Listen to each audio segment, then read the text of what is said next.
Thank you, Jen. There's been a major push here recently to protect tenants from being evicted right now. Why isn't more being done to help the landlords who are struggling to pay their bills because they're not being paid?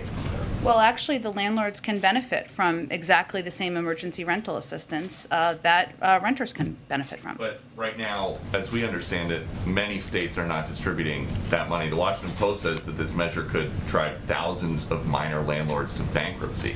Well, that's exactly why, and I'm happy to have you as a partner in this effort. We are trying to advocate for states, localities to get this money out. There's no reason it's not going out to landlords, to renters, no reason that people who are eligible are not benefiting. And we've seen a number of states, red states and blue states, do this very effectively. Texas is an example I used yesterday. Virginia is one I highlighted today. This is why we're doing as much of this outreach and engagement as we're doing, and simplifying forms, making it easier for people to understand. Okay. And then on immigration, it's been almost 4 months since the president told migrants, don't come, don't leave your town. Almost 2 months since the vice president went to Central America to say, do not come. But people are coming in record numbers. Does the president think his immigration plan is working? Well, the president continues to convey to anyone, as you've said, who wants to come to the United States, now is not the time to come.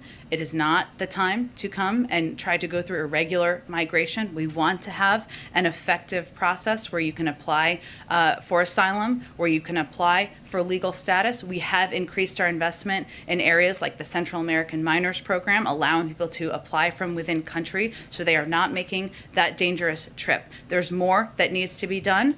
We've also instituted a number of additional steps recently, including expedited removals to move people out of the country more quickly. But we're still at work on improving a process and improving a system that was very broken when we took office. So the message to migrants is the same, even though they are coming at 21-year high, 210,000 encounters at the border last month.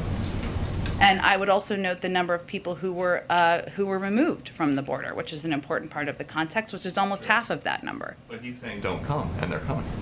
Well, there are a number of factors, as you well know, that are happening in these countries, and we're working to address those as well. And the vice president is leading those efforts. We don't expect that to be a switch, but addressing root causes in these countries, corruption, economic downturn, people are fleeing a range of challenges, persecution, those are issues we need to address at the same time. Go ahead.